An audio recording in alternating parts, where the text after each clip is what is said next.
Hello, everybody. Welcome to Hamster's Hobby Hey. Thanks for joining me.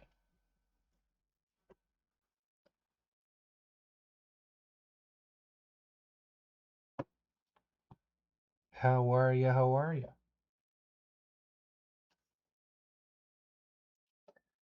I still have so many more of these skeletons.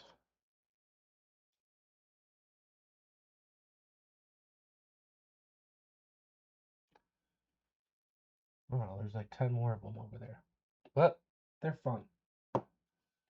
I mean, at the end of the day, they're a lot of armor and shields and stuff, so I always kind of enjoy that.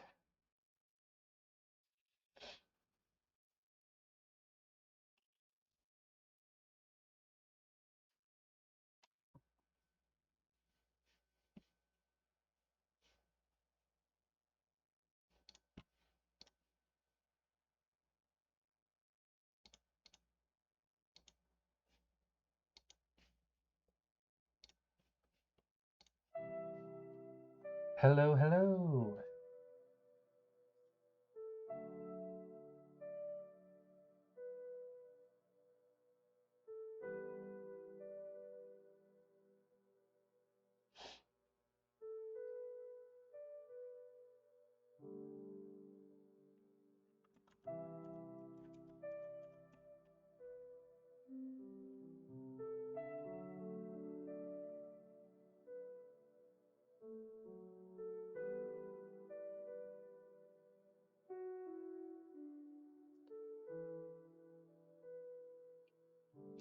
I'm just looking at some color wheel stuff over here and everything. I've been reading some like traditional art books and stuff.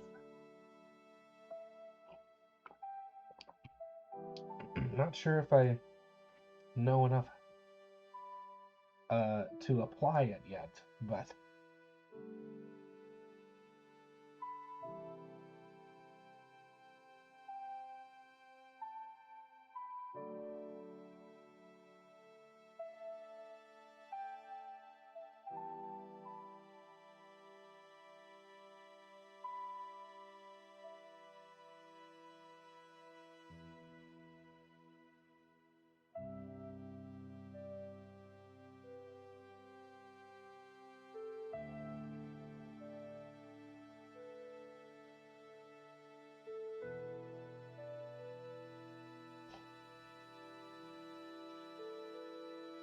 oh yeah, it's a great tool, the color wheel.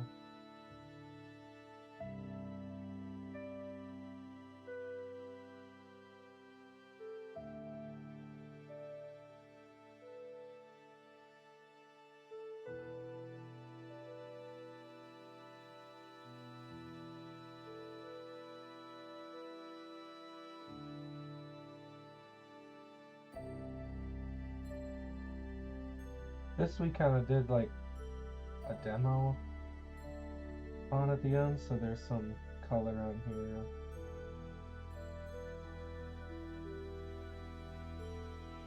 So hopefully, can maybe leave some cool stuff behind.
It might just be a sleeve or something. I can't quite see his other arm. Because this is the shoulder thing. This goes to, it's not really like the elbow guard, but it's not draping like cloth. I don't know. If we paint everything flashy, maybe it won't even matter. We can kind of do whatever and it's not noticeable. Well, that's a full skelly hand.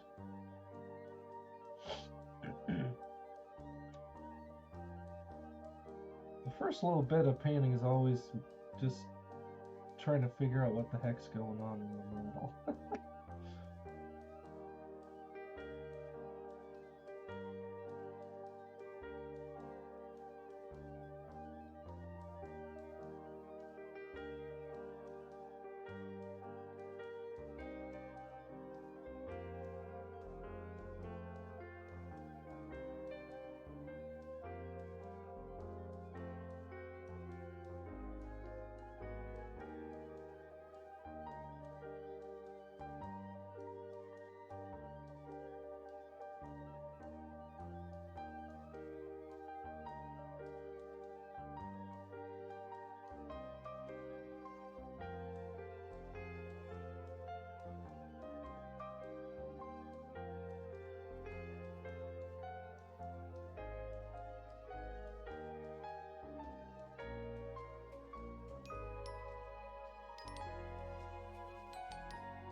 Oh dear.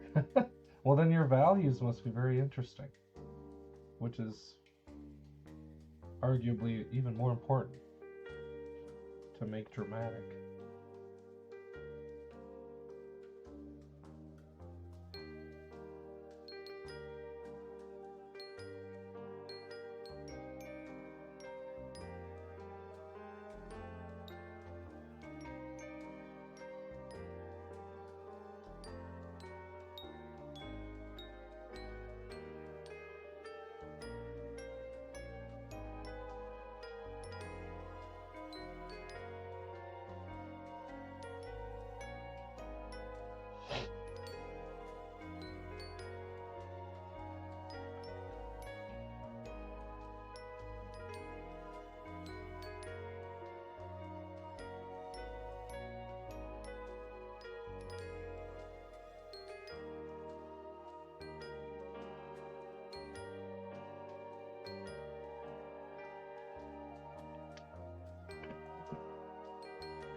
Hey Hippo, thanks for hopping in. Oh, awesome! I'm glad you found some satisfying results. Yeah, can't go wrong with just kind of layering up, learning the model, taking your time, and drawing the light.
I'm kind of just trying to like add weird colors into my grays here. And I'm kind of trying to see if I can do a little less white. Because it's really flashy and high contrast, which is great, obviously, for models. To just like go really quickly to pure white. And I still like that result, but I've done like a dozen of these with that, so I'm kind of trying to see if I could stay away from white for a time at least. We'll have to get there eventually, but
Sorry, I feel a little snip coming on.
forgot this whole part.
Just being a little more minimal with the white.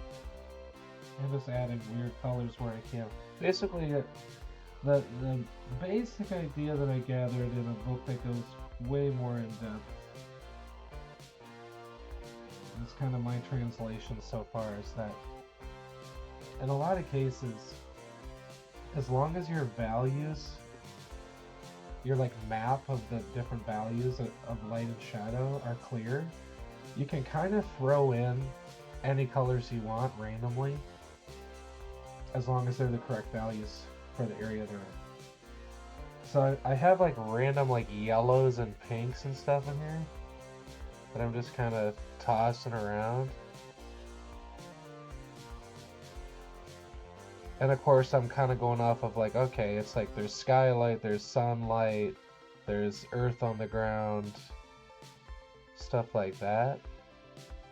But kind of not being so careful about like, you know, oh, I'm mixing like a blue and blue-green for the armor. It's like, well, I'm just gonna kind of mix whatever and throw in random stuff.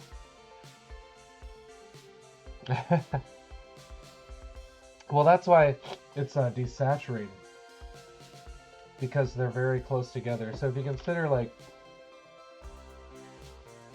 sorry, my nose. Gray, it does often appear blue, which is kind of like a rule of thumb that you can go by that's useful, but not always. But the main thing to kind of consider is that gray includes all of the primaries. So it's like when I'm mixing, a lot of times to desaturate a color, you use its opposite, right? So, blue would be orange, which means you're mixing red and yellow into blue. So it's all of the primaries. And then of course for more grays of different values you add white. But then purple and yellow you can mix to desaturate them. So you're mixing red and blue into yellow. So it includes all of the primaries, which means if you think of the color wheel, and then as you get closer, this is all the desaturated versions of those colors. They're very close together then in the grays. So if you're trying to paint a blue thing, you can get away with adding all these little weird grays that are leaning toward other colors because they're actually very close together. Much closer together than if you're doing them very saturated on the outside of the wheel at their highest strength. When you desaturate and it gets to the gray, they're very, very close together. I don't know if that makes sense, but I'm gonna blow my nose real quick.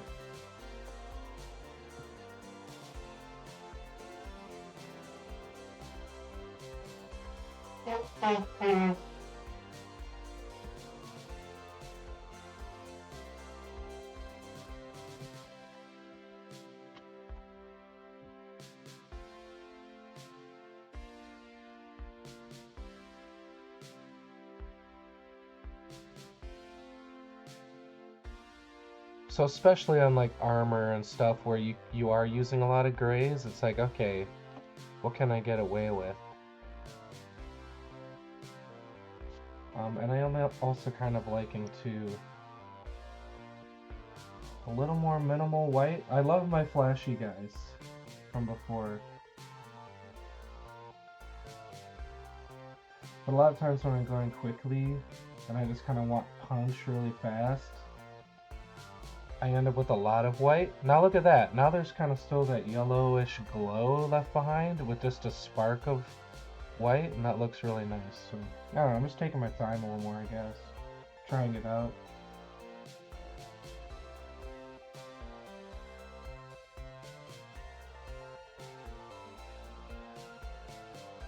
Like, can I still make it look reflective without it being like polished shiny? Because obviously skeleton armor especially probably wouldn't be that.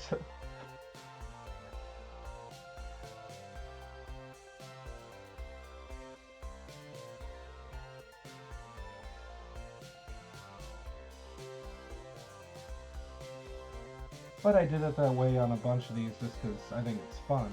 It's kind of flashy to make it really super reflective.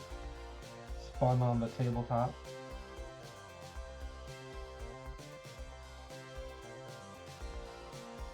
Oh, that's your little cloth thing. Okay, that's good to know.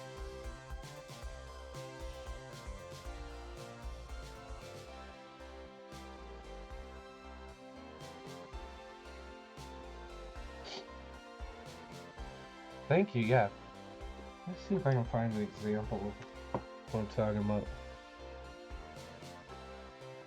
Like this guy, I love this guy. This is so fun. This is on stream. And there is even some of that color left behind. And I would be obviously thrilled to put this on the table. But you know, he's starting to look like a mirror because I kind of went wild. So I'm just kind of trying to pull the lever back and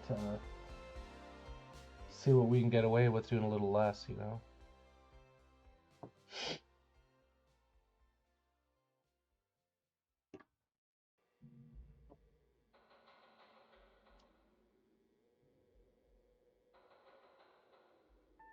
And maybe this is like a slightly lower light situation, like it's overcast approaching nighttime or something, you know. It's fun to try to sort of interpret that and have it in mind at least for the story.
Now that I'm thinking about it, I kind of got to come up with some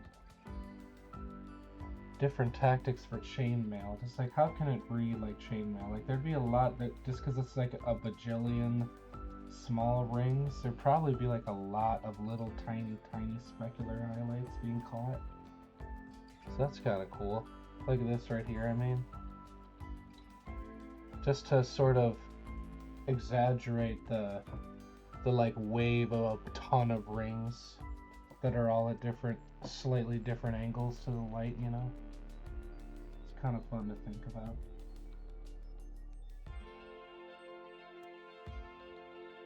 Just a matter of maybe being a little jagged.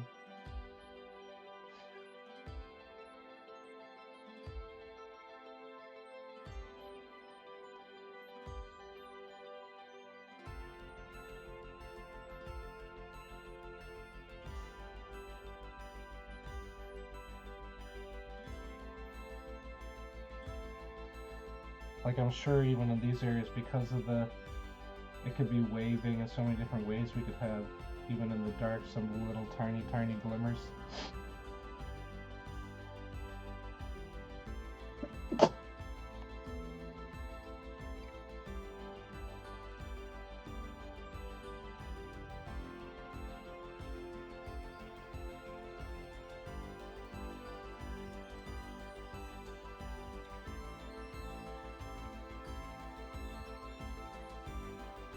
This might be a good opportunity for some more randomness, random colors for that. That's really fluid. It's my fault.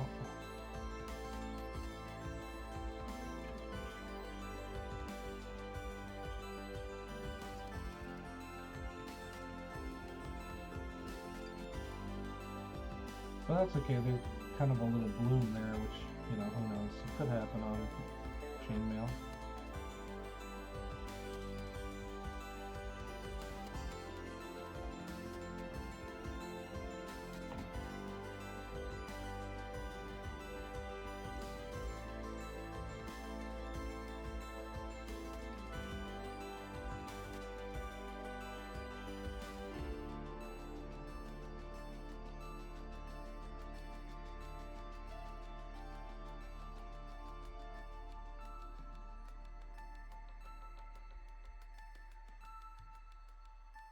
And obviously the sculpt is helping me a little bit to get that effect I'm looking for.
I'm just kind of hitting like everything else that isn't the armor and sort of this warm dark I've mixed up just to, so right off the bat it's warmer to contrast. And we can kind of go from there.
That's kind of cool. The bones, the ribs, and shadow are like pink.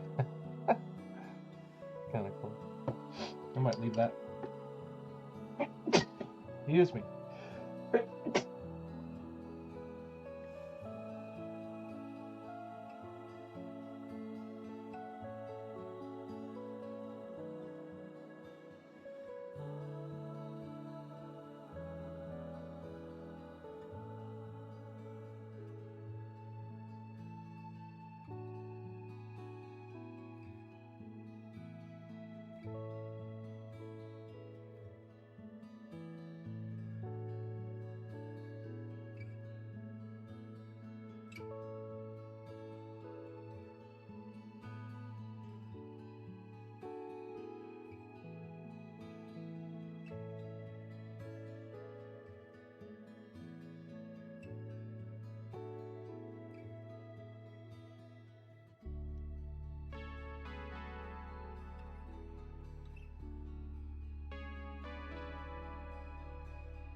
Getting something down on the leathery stuff.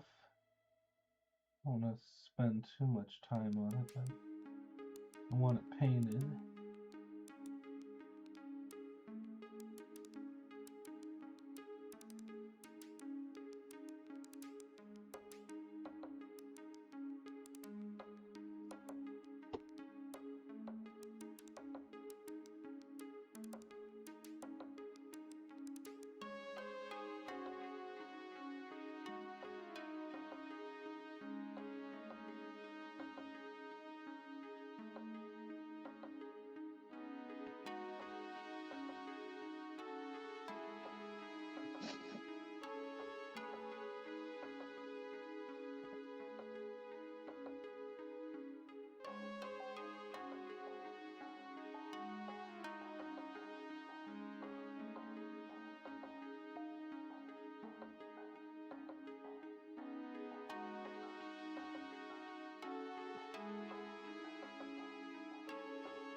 Hello. Uh, it looks like the shield had kind of like one of the cloth wraps and it's torn, so it's just wood underneath. Like a tear in the ornamental cover, sort of. That's what it seems like to me. And then there's just like a little wood grain going on.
Yeah, battle damage, exactly. Yeah, this is probably one of the more battle damaged of the bunch. I'm not even sure if I have another one with that shield on it.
When dog's gotta go, dog's gotta go.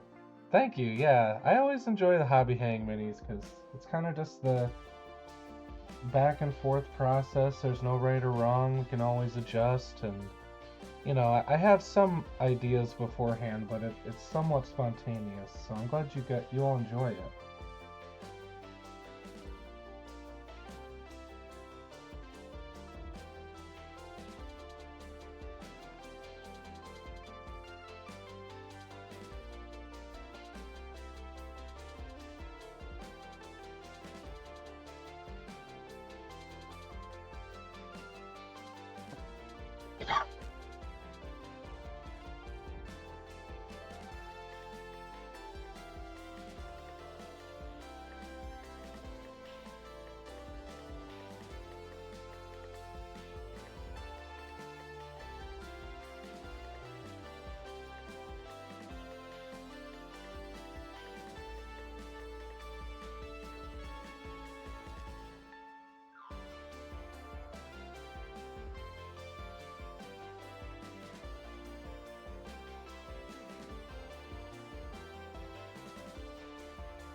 It's kind of fun.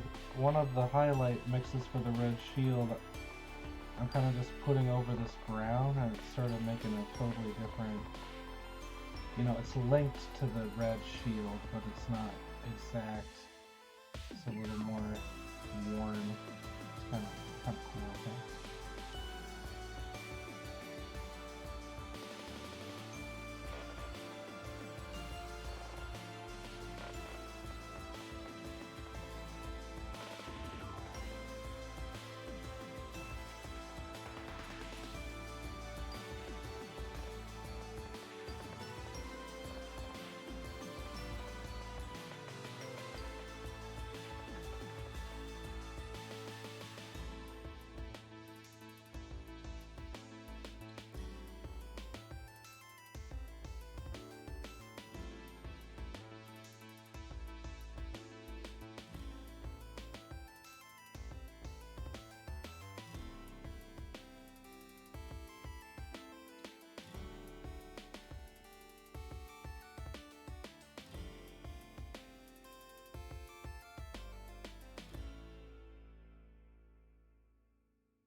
Why are there lyrics? What's happening?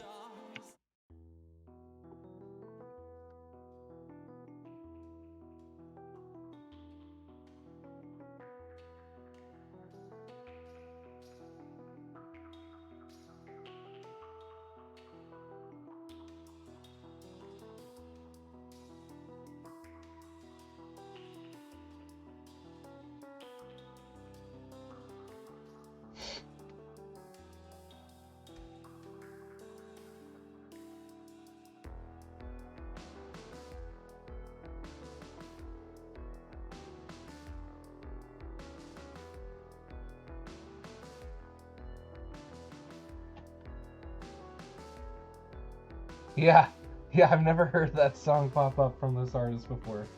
It surprised me too.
Yeah, so there's definitely a lot of kind of odd colors going on, which is kind of fun. I mean, not entirely illogical. Like there's yellows in the light if the sun is out, and there's blues from the skylight. Oh, hi, what's up, Chris? This is just a skeleton from Die Hard Minis. They're my favorite skellies, and this summer he sculpted a bunch of new ones, so I have some more. Yeah, the medals are fun on these because there's just a lot of cool armor designs and stuff.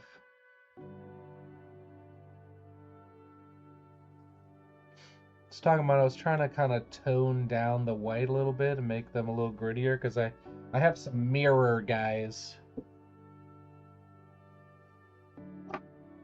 but I still love them.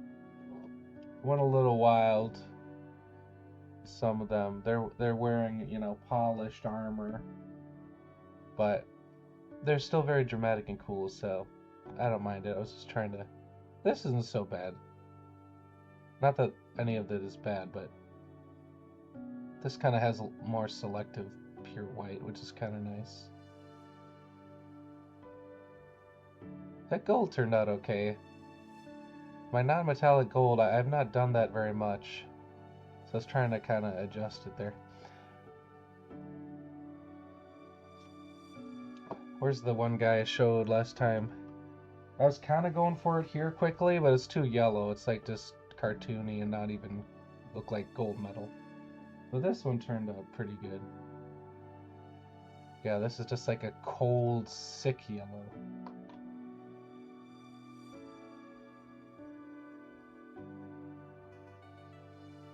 Look at this zesty pose too. Like I don't really know what he's doing, but he's like, oh. He's like, come at me.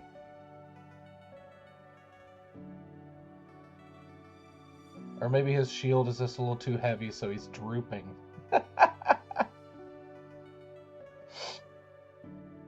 Oh, you've been trying non-metallic on Moonstone?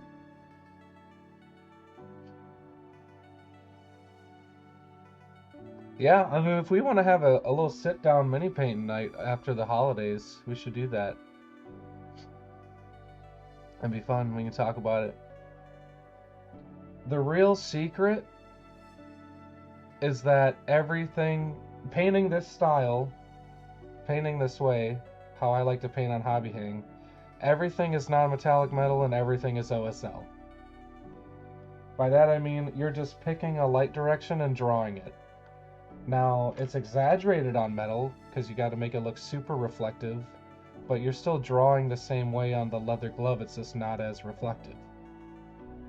And then OSL is just like, if your source light isn't the sky, it's something else, and then you're still just drawing based on that light.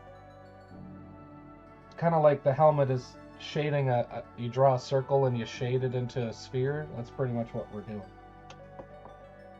But luckily, the forms are already in front of us, and we just have to draw them. We don't have to invent them.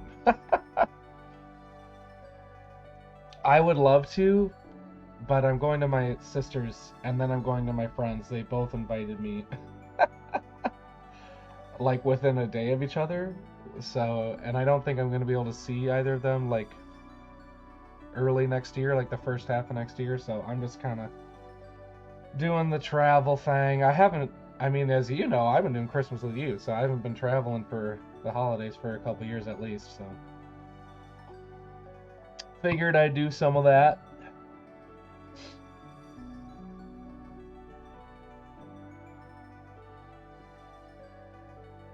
But I do like that this has decent contrast, but it's a little more subdued. That's kind of nice. I've been reading this book by Patrick J. Jones, really incredible fantasy painter, oil painter, and he kind of uses muted colors even more so than this. Um, and there's just great like step by step processes that like I can't draw, so I don't even totally understand it fully, but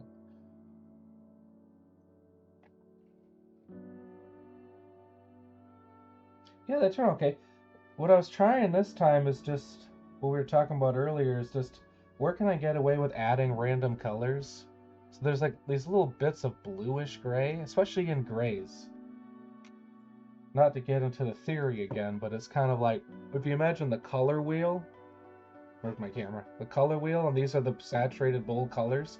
When you desaturate them to gray, they're getting closer to the center. And so when you're using grays, they're actually very close together, the way that like a yellowy orange looks nice next to yellow when you kind of shade it. When they're using the grays, they're all very close together, so you can kind of get away with using all of them as long as they're the same value, the same brightness and darkness. So like as we get up in value here, we can almost use any color that we want. Let's do some more stuff. Maybe like a yellow, but like a gray. So it's like subtle. So that would maybe it's like a skylight, so it's actually more greenish. Which will look nice next to the red, right? Because they're complementary, but we're using a subtle version. So it's not like looking like Christmas, even though that'd be appropriate right now.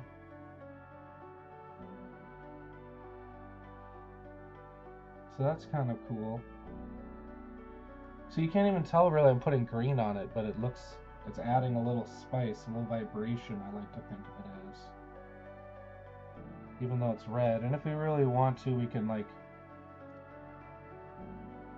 make it even more subtle, add some red back in. And then down here, there's actually some purple gray. In the dark, there's a little like slightly higher value gray being bounced up back up. So where's that on my finger? You can kind of see it right there. But then you just sort of, just little bits. Some bounce light.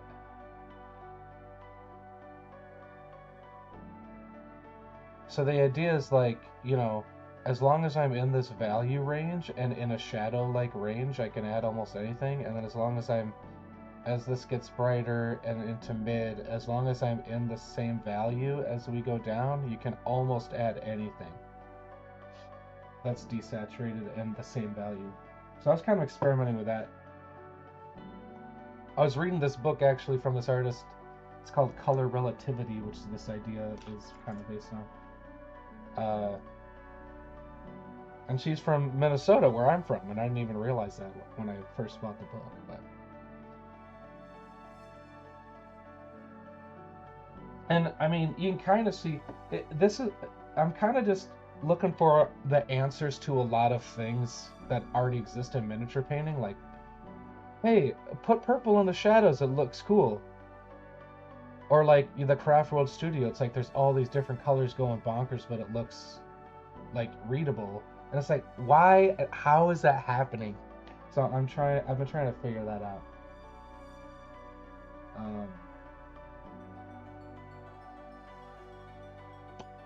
Uh, this shield?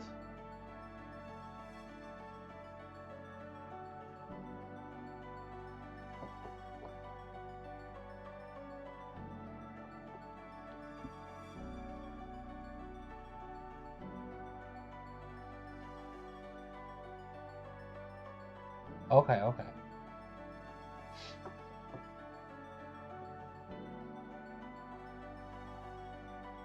This is one of the latest ones that's becoming my new favorite.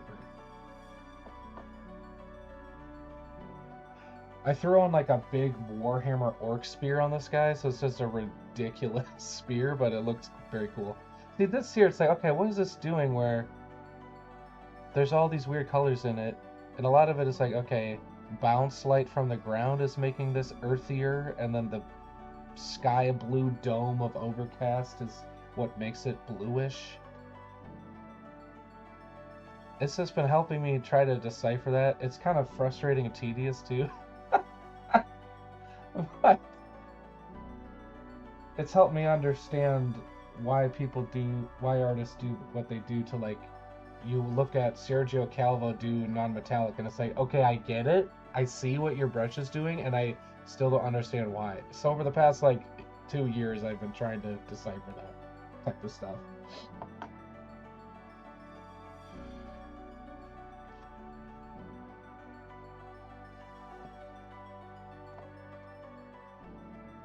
Yeah, this kind of has some purple too. This one we did started with some purple. That's one thing I've been on canvas painters. It's like, so one, I did kind of a dark purple shadow. The reason why purple is, first of all, purple in the shadows, what it does for us, right?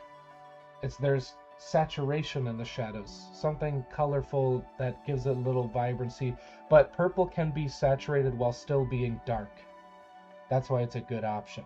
Other good options are really dark brown, like a sepia brown, burnt umber or something, you know? Something that has that color identity while being dark. You can't do a yellow, right? Because when it's at its most yellow, it's bright. So it doesn't work for the shadows. So that's why stuff like that, you know, you could get away with blue, ultramarine blue, even add a touch of green and still remain dark for a shadow.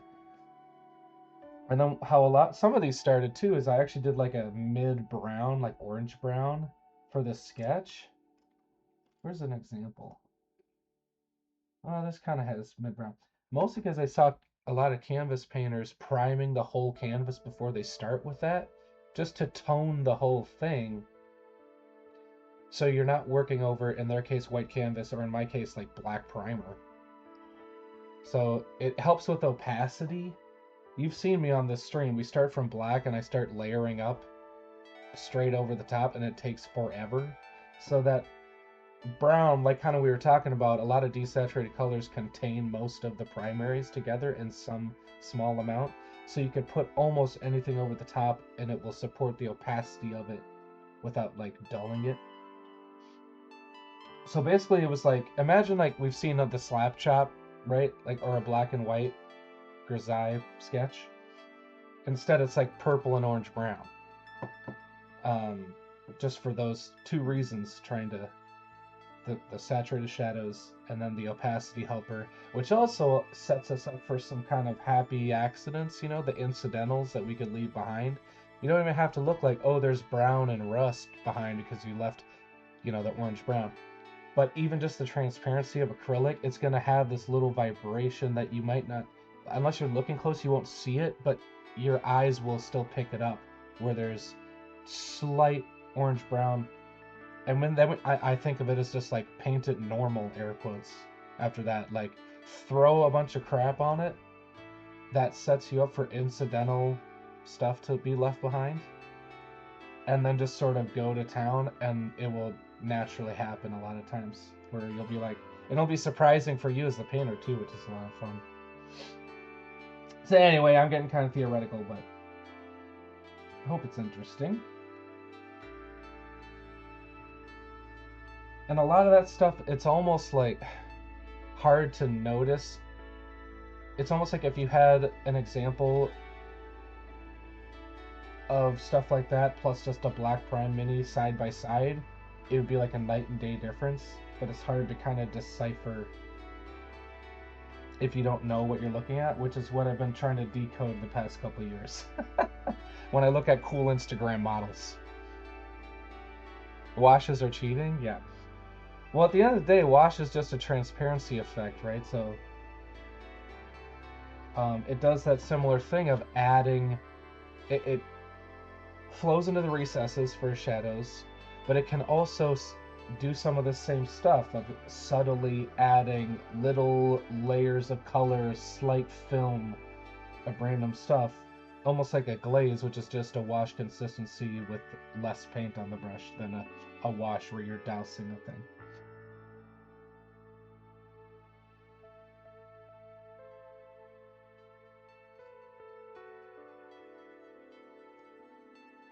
Oh yeah. No, I don't use washes that much. I prefer the control kind of, because sort of what I was talking about a second ago is like, I am deciding the light source. You know, obviously top down is common. When your army is on the table, your warband's on the table, they're outside, it's top down. But I'm almost thinking of like, think of like the Vogue photo shoot. I'm thinking a couple prime angles. for like what's the main front view? Bam. You know, it's not this. And what's the main back view? Bam. So I'm thinking of like two spotlight poses. And then I'm picking the light source based on that, which instead of purely up and down, it's kind of more like this. You can see from that specular highlight, the little reflection, right? Instead of doing top down and kind of dramatizing, making it a little more dynamic, going this way, and then like going this way. And I don't even like relate these two, because when you're spinning the model around, you're only looking at one side at a time, right? So it's not even like, well, I painted the front so the light is like this. I don't do that for my gaming stuff. I just like, I turn it around and I'm like, what's the coolest, most dynamic way to draw the light? So anyway, once I'm literally like sketching and drawing shapes of light and color, I rarely want to wash the thing. Now, sometimes I do need to go back and for these really tight recesses, draw a little line. And I might even dilute the paint similar to a wash. But, yeah, it's just a personal preference. Um, I don't use like a super heavy, just douse the thing and wash very much. I don't know, I paint a lot of different manufacturers like of miniatures, and sometimes the sculpts will take a wash better or worse based on like the texture, so I don't really have it on me. Also, keep in mind, on Hobby Hang especially, I'm painting in a shared New York City apartment, so I can't have a bunch of stuff. That's the main reason I started mixing all my paints a few years ago, which was a total headache for a long time, and now I can't. I prefer to paint mixing everything. This is my palette today. Um, but that started with like, okay, well, I have like a dozen paints here, and that's it for everything I ever want to paint on a Hobby Hang. Um,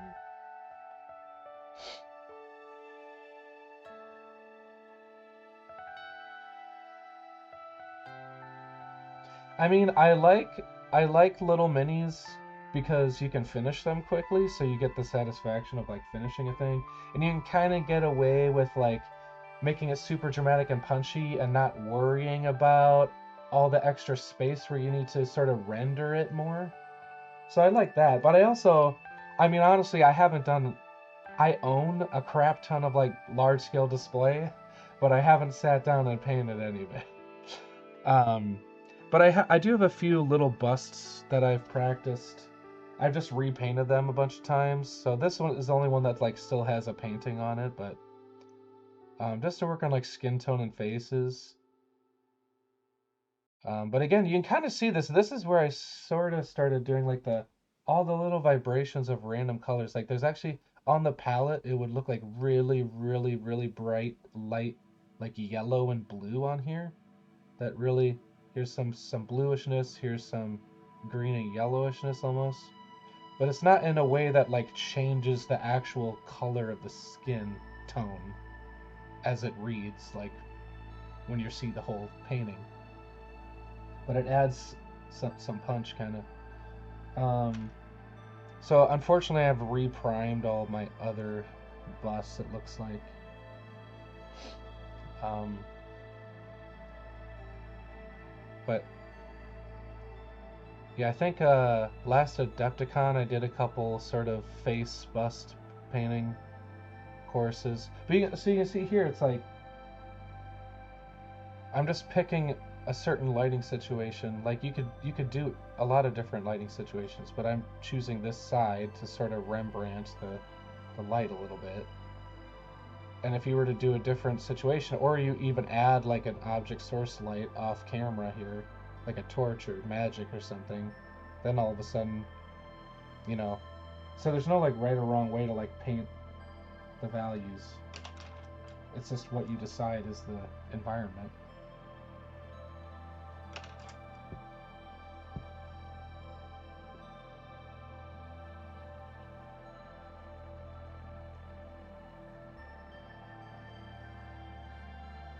And so this is what got me to paint some of these like large scale. I know this bus isn't enormous, but where I was like, I'm just gonna practice the face, and it gives me that similar satisfaction of like painting a individual mini where start to finish, where it's like, okay, I finished this portion and then I just want to practice and then I can repaint it.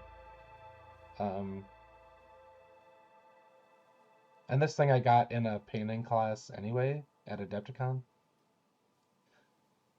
So, you know, it's meant to be a learning tool. I've sort of categorized it in my head where it's like I don't need to worry about it being expensive and I want to display it and paint it super nice. It's like, okay, I got this in a class that I got a ton of value out of, and I can just sort of go to town on this and experiment. So I'll probably repaint it again.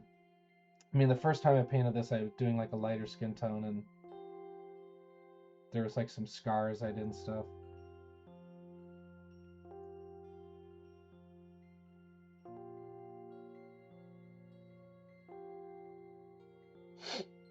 What is it about it that you find difficult? Do you mean that like other OSL you find easier, or just like generally all OSL you find difficult?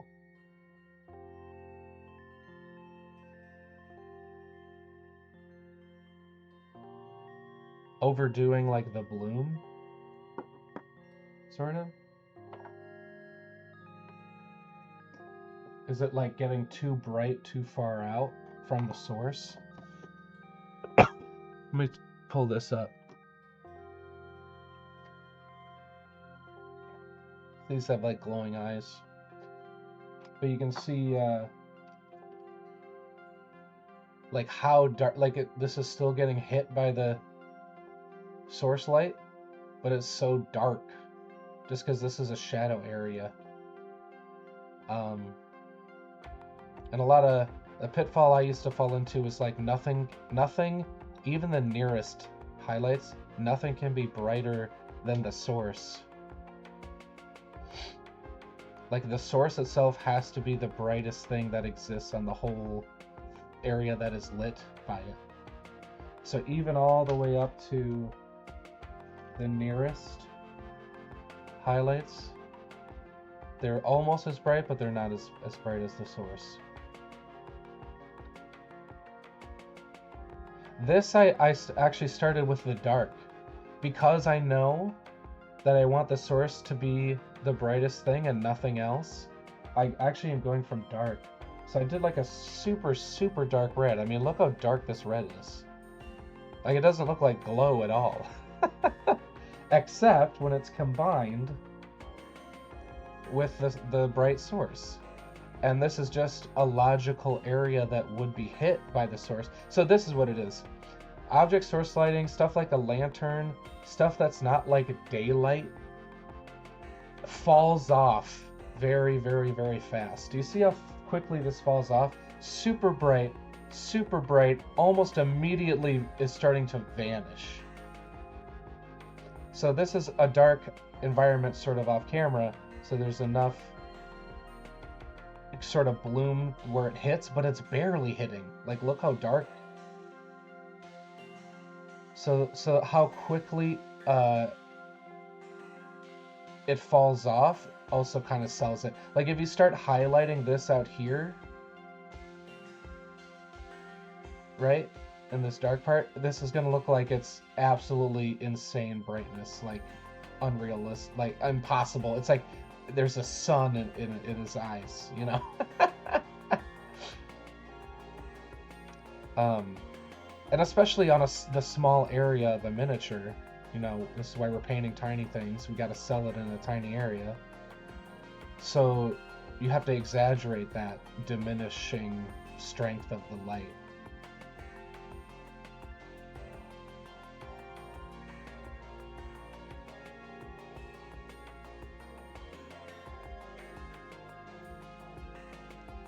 Yeah, I prefer it. Like, basically, it's always back and forth. It's not like fully in reverse. But what I'll do with this dark, there's kind of no stakes with the dark, right? I kind of am just mapping out the area that is going to be affected by the glow. I'm just mapping out the whole area, like, okay, what makes sense if this is the source? And it's not a bright color where, you know, I'm not in danger really of overdoing it. Um, and then from there, I almost go to the brightest part. And then it's like, okay, I need some mid, so I'm going to hit it up here and hit all this. And that's the back and forth of like getting the nearest highlights to look lit, but make the source also look bright enough.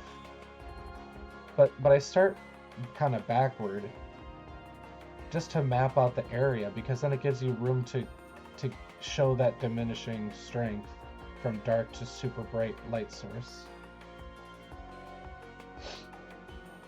So it's the same thing with like a lantern or a torch. It just falls off very quickly. Let me see if I can pull this up. This is a Hobby Hang Mini from years ago. Some of you probably know which one I'm thinking of. It's not even like particularly like super duper well painted or like finished painted. It just is a stream mini. But the effect is sold so well because of these sort of rules that sell the illusion. I can actually pull up my account.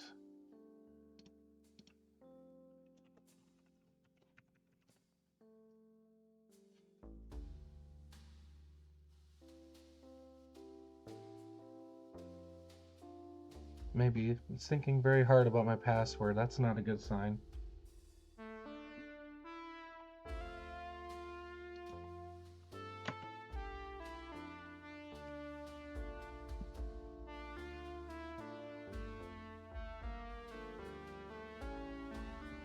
Oh, actually, I don't even. Let me just.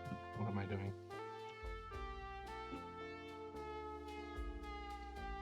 Okay.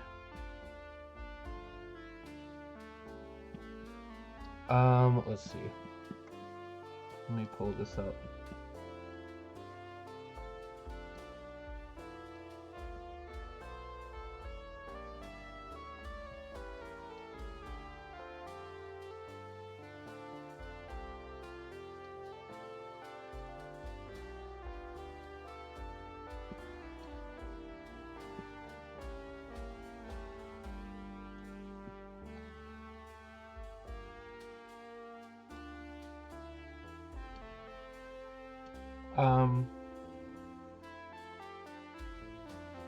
Yeah. So the reason this works so well, I think, I've been looking at this because it's interesting to me because, you know, I did this very quickly on a stream while chatting, so it's maybe like an hour of painting over a 2-hour stream. But people love this model so much, like my response to it is very particularly like good. And I think what sells it so much is this really fast drop off. Like you can see exactly the border. First of all, there's two light sources. There's kind of a moonlight source. I'm doing a cursor, but I don't think you can see it. On the right side of the screen, and then the torchlight. And it's a very clear, readable border between the two areas of light. Especially because the torch falls off. Now, I think there's a lot of things that I've thought about here. One, there's random messy brush strokes on the torch handle that make it look flickering, which is total accident. One, I think a really low burning fire that is mostly orange, and it doesn't really have that cartoony, like, yellow to red to orange flame. I think I like how that reads a lot better.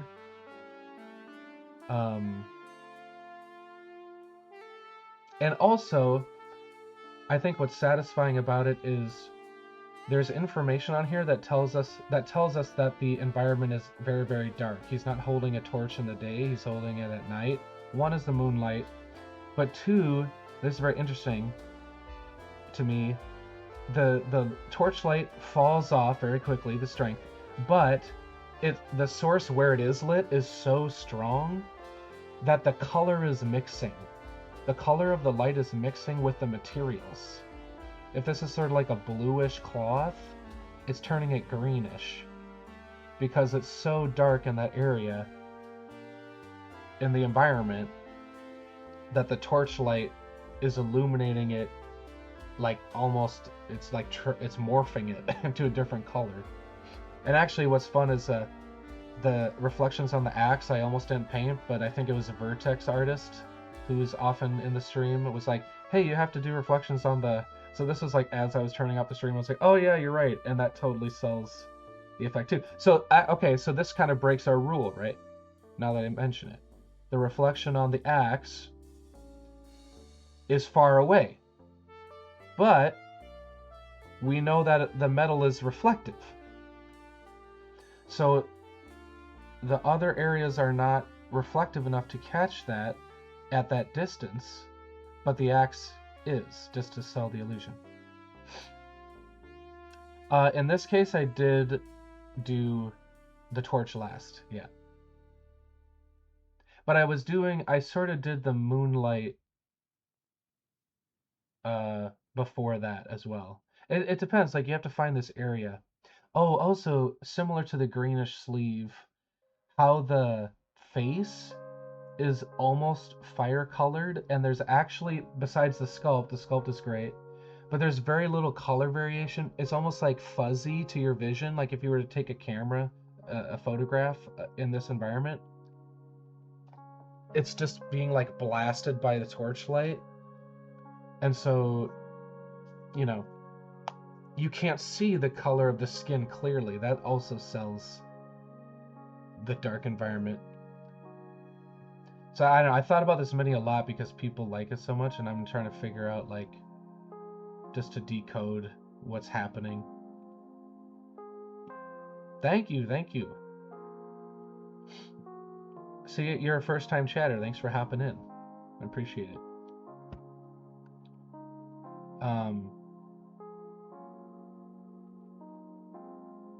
But again, the way I like to think of it is how I like to paint with our classic layering and a lot of display paint schemes that you've seen. Everything is OSL or non-metallic in the sense that you're just picking a lighting situation and drawing it onto the shapes that are sculpted. You know, it's not, how do I highlight blue power armor? It's okay, this is blue power armor. How reflective is it? Is it painted very matte? Is it a shiny metal or satin finish? If it is more reflective, what is the light that it's reflecting? Do you imagine it in daylight? Do you imagine it in moonlight? Like, these are, and it sounds like it's adding complication, but to me, it actually makes me understand it better, where it's like, it's almost like a map that I can follow.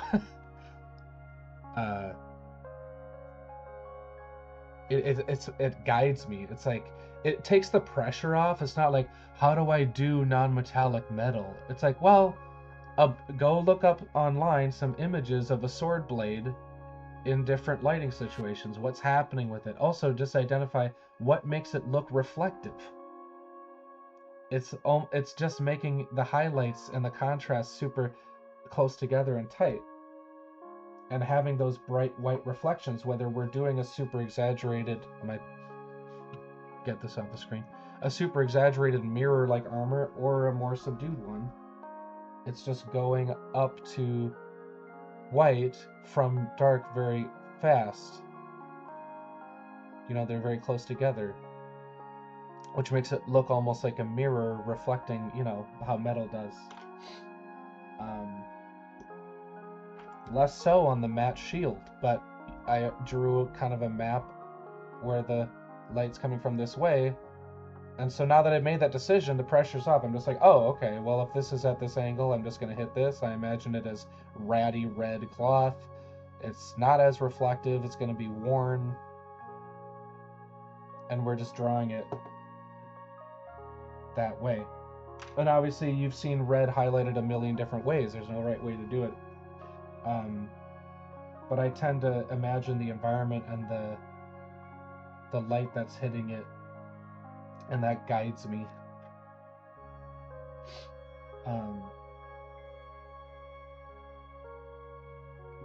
Trying to think if there's another good example.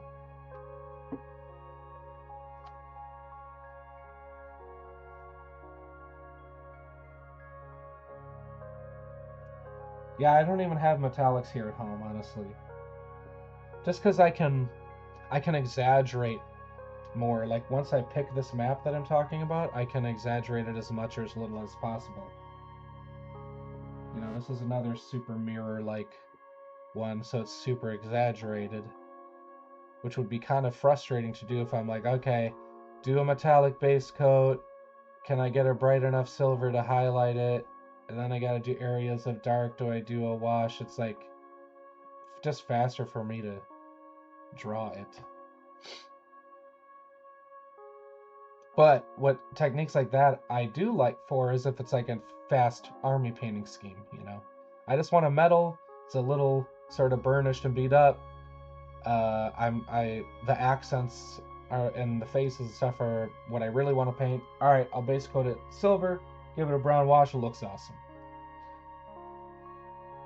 You know, so, and even for pre-mixed paints, like I mix all my paints here, but I still use once I kind of figure out an army scheme, then I'll find pre-mixed pots close to those colors so that I can, you know. Yeah, I mean, some people don't like non-metallic because they're like, oh, it doesn't look real. Well, it's like it's impossible because it's an illusion, especially because so if you imagine, you know, people started doing non-metallic metal because that's how painters on canvas have done it for hundreds, thousands of years. Uh, you know, they didn't have metallic paints, but their advantage is it's a 2D, so they're only illustrating one angle, so they only have to sort of draw the light correct to make it look reflective from one angle, and we don't have that luxury. So that's what, you know, I was talking about before, the prime poses. There's usually a back one and a front one. Sometimes I'll even think of four. One, two, three, four spotlights, photograph poses where it looks most exciting and draw the light based on that. But what that means is as you turn it, there's kind of an awkward angle where like the drawn light doesn't really line up with your eye, and that's just that's just gonna happen. It's impossible to, you know. I don't think this one actually looks that bad, so you can kind of get away with it, and that's what I'm saying. All the complaints I've heard about people who like very strictly don't like non-metallic, it's like because it's not perfect as you were to like, you know, turntable the thing, but I don't mind it. I think the effect is cool enough, and I like that it looks painted. You know, I don't necessarily go for super smooth. Like I don't need it to look like it was like cooked in the oven at this color and got pulled out on a pan. I kind of like that it looks sort of painted. Has sort of that illustrative kind of vibe.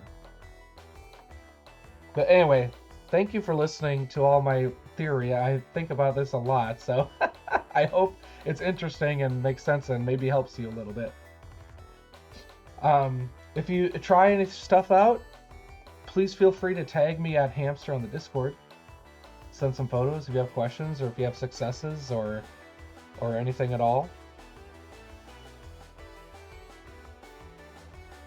Right, I think so too. Thank you, Finley, for the link. Yeah, like and here's the thing, I don't have anything against metallic paints, but still do the same thing that we're doing here, which is have your mid-tone, but then add the nuance to it. Add different, and you can do that with other metallic paints or with washes over the metallic or glazes. You know, don't just, hey, I painted it silver, so it's done. It's like, well, you can just leverage if you like that. That's great. Hobby how you want, but you know, you have more you can leverage, which I think is the fun part. So you can have a block of silver painted material and also turn it not into just a block of silver, you know. If you haven't watched Marco Frazzoni do speed paints where they'll do like a hero model, like a mounted hero in like 3 or 4 hours and looks amazing, or like a whole warband. There's all kinds of this. You'll find non-metallic, you'll find metallics doing this stuff. You'll find airbrush techniques if you use that. I would encourage you, if you're like, I don't own an airbrush, still just watch it and you can glaze it with a brush. You don't have to do airbrush, you just use it for speed.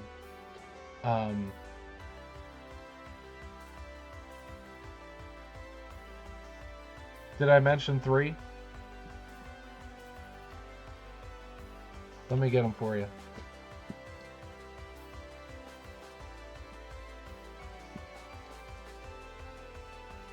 Oh, was the other one Craft World? It was Sergio Calvo, this one, and Craft World? Oh, Patrick J. Jones. That's getting real theoretical because he's a canvas painter. But one of my favorites. This is Marco Frazzoni.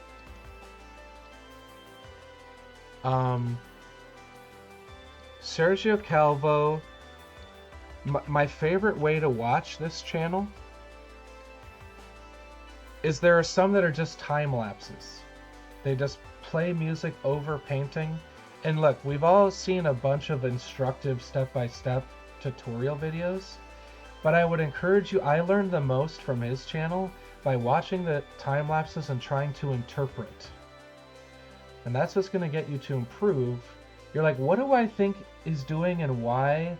So that you could apply it in your own way by almost trying to copy, but not necessarily him telling you like, well, I got this red and this color and mixed them and then painted.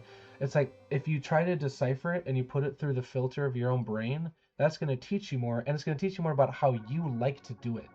Because even if you sort of fail, you can experiment and try it again.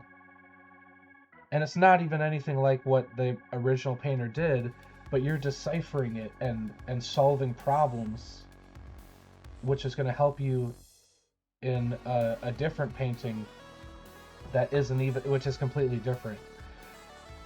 You know, the trap is like tutorials like, oh, I learned exactly how I like to paint like Nurgle disease green, but how do I do that on like a different color? It's like, it's the same. It's just you interpreted a very specific thing and found the steps, and you can, you know, if you train your brain to go through that process, it's going to help you in the long run.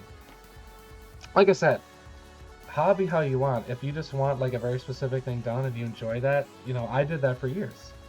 I just got to a point where it's like the questions I started having about miniature painting, I had to sort of break out of that and look a little wider. Patrick J. Jones.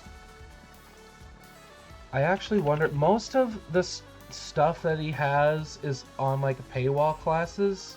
Like, I am mostly reading his books, but he has done fabulous interviews. A lot of them are sort of even like, you know, an hour and a half long intro to a course that you would have to pay for, but I get a lot out of that anyway.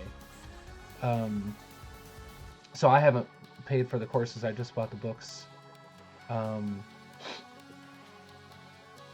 trying to think. I actually haven't, most of it has been drawing because I'm trying to learn that so that I can use my like paint knowledge that I practice on models and do that. But anyway, you can look up this guy and actually go to the website and see the books. What was I just thinking of? Okay, start there. Definitely watch Marco Frazzoni and Sergio and try to interpret. And Marco does tutorials and is a very good teacher too. Sergio is too, but a lot of the tutorials from the time lapses are on Patreon, so you can start trying to decipher the time lapses. Oh, let me try to find some videos that completely changed my understanding of painting. It's another like traditional and digital artist.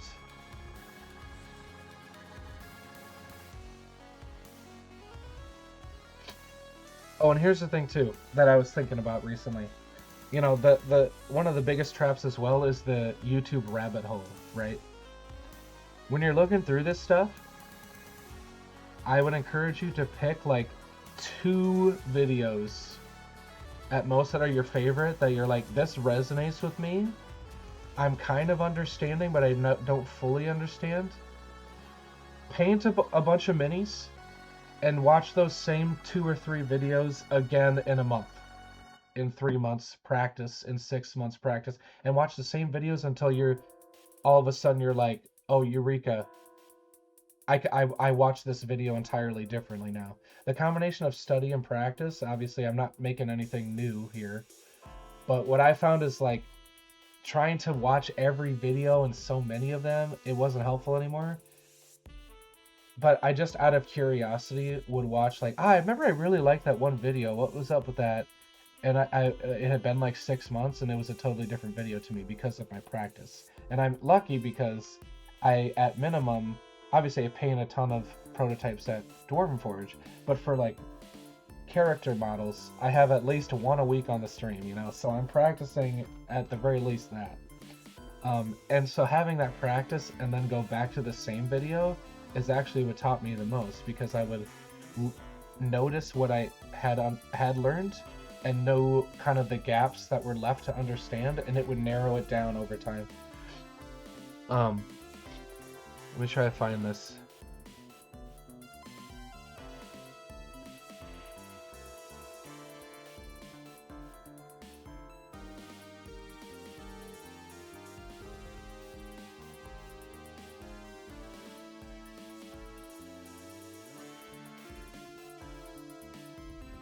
Okay, so these are pretty theoretical. So you don't necessarily need to start here. And there's multiple videos like this on this same channel. So anything that's referring to light, I would look at and find your favorites that are giving you the lowdown the most. But this is a 2D traditional and digital artist just talking about light and how it affects color, and that's going to give you the zones to look out for when you're painting a certain lighting situation. Like all the different areas and shapes of light. This is the highlight, this is the shadow area, and it has bounce light. All those things that make something into a full form and a fully lit thing, which is what makes it satisfying to look at. Where you can read those different areas of light, types of light. So anyway, this gets very theoretical, and I find it a lot of fun to watch. Again, if this is not up your alley and you're happy with, you know, painting models how you're already painting them, this is gonna be kind of confusing. It took me like a year to actually figure out these couple videos. So, you know, which is very rewarding, but at first it's frustrating. So, you know, don't feel bad for any reason if you're watching it and you're like, what the hell is this? Because that's how I also felt. I don't seal these typically, but I also, honestly, most of my hobby hang models sit on my desk and don't get used for anything. So they're not being transported or handled very much. My current Warhammer army, I actually seal it with satin varnish with an airbrush. It protects it a little more, and I actually don't mind the satin because I'm not doing it as detailed a paint as this, so it sort of makes it flashy with a little bit of reflection. Kind of action figure-y, you know. And then another one I didn't seal because I was doing oil washes, and so that kind of like has a protective layer of oil around a lot of it. If I had my way, I would just do a brush on varnish. My paints are very matte, like a lot of hobby paints. These are acrylic wash. They're basically formulated like hobby paints. It's just matte acrylic paint. Is what makes it gouache, in air quotes. So because it's matte, I might actually do satin first, because your darks, when they're matte, look lighter, and so the satin makes them dark again. Like you can see this, some of these actually had ink on them, which is more satin. So you can see the reflection in the shadow. That makes it look darker, actually, than if it was the same color but matte. Same with this shield, it looks really dark, and it's also really glossy. as opposed to this guy's really, really matte. And so you can't quite get the same like dark, like you can see the clear matte paint in the shadows, which is fine. I haven't touched this. So I might, with these, I might actually just do a satin varnish. Maybe this would look weird if it's like multi-finish. But if you do one layer of satin, first of all, for sort of a hard coat layer, and then hit the upper areas, like most of the mini, except the deep, deep recesses, do matte varnish. But anyway, I'm overthinking it. But I usually will just do regular acrylic varnish through an airbrusher with a brush. Right now, they literally sit on my desk under my computer. Eventually, I'll bring like batches into Dwarven Forge, and we might put them, you know, in a photo or use them. We have a lot of like indie skirmish games. You know, they might be minis agnostic or something, and we'll use them all. But yeah, they're mostly just odes to painting. Okay, I have to roll out, y'all. Thank you so much for listening to my theory, because I think it's a lot of fun to talk about. Yeah, mine get dusty too. I just usually have like a soft brush, like a bristle, like a white bristle brush or something, or even like a makeup brush. You can brush it off. If they've been sitting there and you haven't varnished them, definitely do that before you do that. Merc, you ready to hobby and hang now? I'm leaving. I'm 20 minutes late. I'm sorry. But we won't have a stream. Definitely not next week, and actually the following week I will still be traveling. So we got a couple weeks off for the holidays. Yeah, thank you for your questions. I love helping people out, so I hope this gives you some things to try out and experiment with. I hope everyone has wonderful holidays. Thank you so much for a great year of Hamster's Hobby Hang. It's not fun without you, so thank you for showing up and chatting with me. Continue to show your hobby progress in, you know, Artist Alley, and share your minis. Tag me if you have questions and stuff like that. And I hope you have a wonderful holiday season. All right, I'll see you in the new year. Bye.